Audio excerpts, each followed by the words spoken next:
கிறிஸ்துவுக்குள் மிகவும் பிரியமானவர்களே, நாம் ஆவிக்குரிய வாழ்க்கையில் வளர்வதற்கான வழிமுறைகளை குறித்து சிந்தித்து வருகிறோம். இன்றைக்கு நாம் ஒவ்வொருவரும் இயேசு கிறிஸ்துவின் சாட்சிகள், ஸ்தானாதிபதிகள் என்று சிந்திக்க இருக்கிறோம்.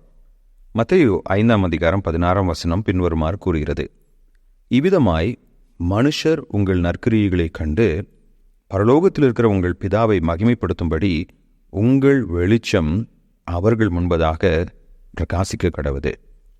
எனக்கு அன்பானவர்களே, ஆண்டவராகிய இயேசு கிறிஸ்து நாம் அவருக்கு சாட்சிகளாக இருக்க வேண்டும் என்று விரும்புகிறார். அப்போஸ்தலர் 1:8 பரிசுத்த ஆவியானவர் உங்களிடத்தில் வரும்போது நீங்கள் வல்லமையை பெற்றுக்கொள்வீர்கள். எதற்காக வல்லமையை பெற்றுக்கொள்வீர்கள்? என்னுடைய சாட்சிகளாய் இருப்பதற்காக. 2 கொரிந்தியர் 5:20 அப்போஸ்தலனாகிய பவுல் நம்மை ஸ்தானாதிபதிகள் என்று கூறுகிறார்.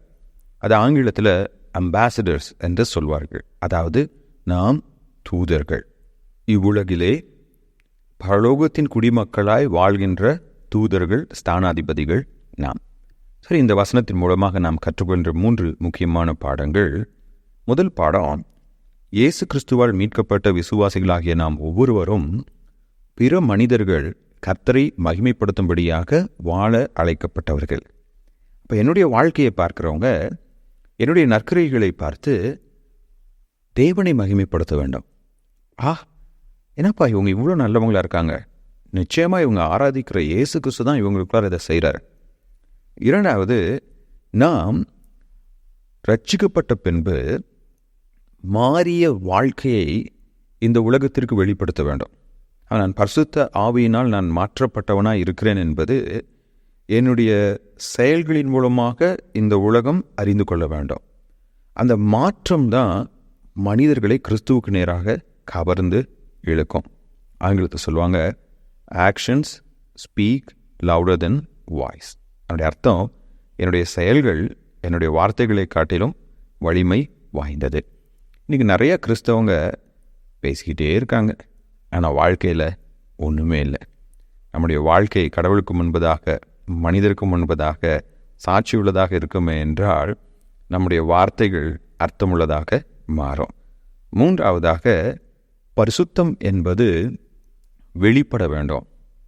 சிலவங்க சொல்லுவாங்க, கடவுளுக்கு தெரியும் நான் எவ்வளோ உண்மை உள்ளவனாக இருக்கிறேன், எவ்வளோ உண்மை உள்ளவராக இருக்கிறேன்னு சொல்லிட்டு.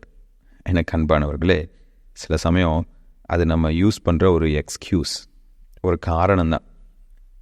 ஆண்டவருக்கு முன்பதாக நாம் உண்மையுள்ளவர்களாக இருப்போமே என்றால் மனுஷருக்கு முன்பதாகவும் நாம் உண்மையுள்ளவர்களாக இருப்போம். இயேசு கிறிஸ்துவை பிலாத்துக்கு முன்னாடி நிறுத்துகிறாங்க, ஏரோது ராஜாவுக்கு முன்னாடி நிறுத்துகிறாங்க. ஆனால் அவர்களால் இயேசு கிறிஸ்துவின் மீது ஒரு குற்றத்தையும் நிரூபிக்க முடியல. ஏன் நிரூபிக்க முடியல? ஏன்னா அவர் குற்றமற்றவராக இருந்தார்.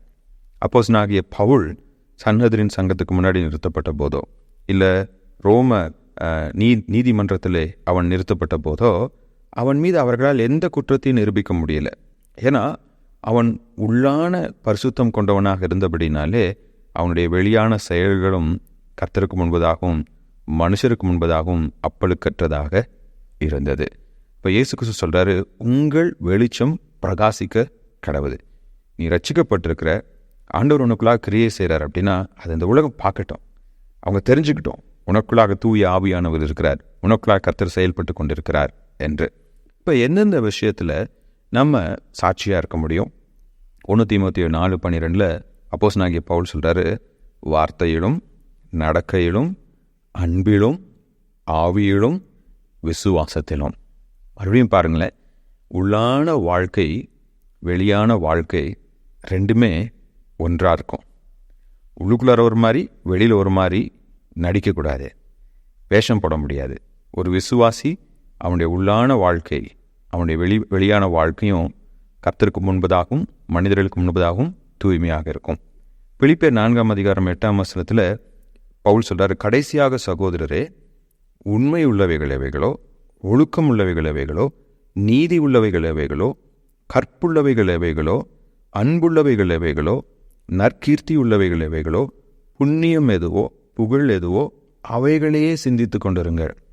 அப்போ உங்களுடைய மனசில் எப்போதுமே வேத வசனம் என்ன சொல்லுது, ஆண்டவர் நான் என்ன செய்யணும்னு சொல்லி விரும்புகிறார், இதையே நான் சிந்தித்து கொண்டிருக்கும்போது என்னுடைய செயல்கள் என்னுடைய சிந்தனையினால் மாற்றப்படுகிறது. என்னுடைய செயல்கள் மாற்றப்படும் போது நான் ஆண்டவருக்கு சாட்சியாக மாறுகிறேன். நான் ஆண்டவருக்கு சாட்சியாக மாறும்போது என்னுடைய வாழ்க்கை பிறர் கடவுளுக்கு மகிமை செலுத்தும்படியாகவும், பிறர் கடவுளை அறிந்து கொள்ளும்படியாகவும், பிறரை இயேசு கிறிஸ்துவின் அண்டையிலே இழுத்து வருகிறதாகவும் இருக்கிறது. இன்றைக்கி நம்ம தமிழ் கிறிஸ்தவத்தினுடைய இல்லை உலக கிறிஸ்தவத்தினுடைய மிகப்பெரிய பிரச்சனை இதுதான்.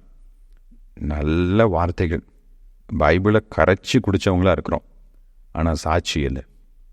நம்ம பேசுகிற வார்த்தைக்கும் நம்முடைய வாழ்க்கைக்கும் சம்மந்தம் இல்லை. அப்படி மாய்மாலம் பண்ணிக்கொண்டு வேஷம் போட்டு கொண்டு இருப்போமே என்றால் நம்மால் ஆண்டவருக்குள்ளாக வளரவே முடியாது. விசுவாசம்னா என்னது? கடவுளுடைய வார்த்தை என்ன சொல்லுதோ அதன்படி செய்ய கற்றுக்கொள்வதே விசுவாசம். எனக்கு அன்பானவர்களே, நம்முடைய ஆண்டவராகிய இயேசு கிறிஸ்து விரும்புவது போல நம்முடைய வெளிச்சம் பிரகாசிக்கட்டும். கர்த்தர் தாமே நமக்கு கிருபை பாராட்டுவாராக. ஆமென்.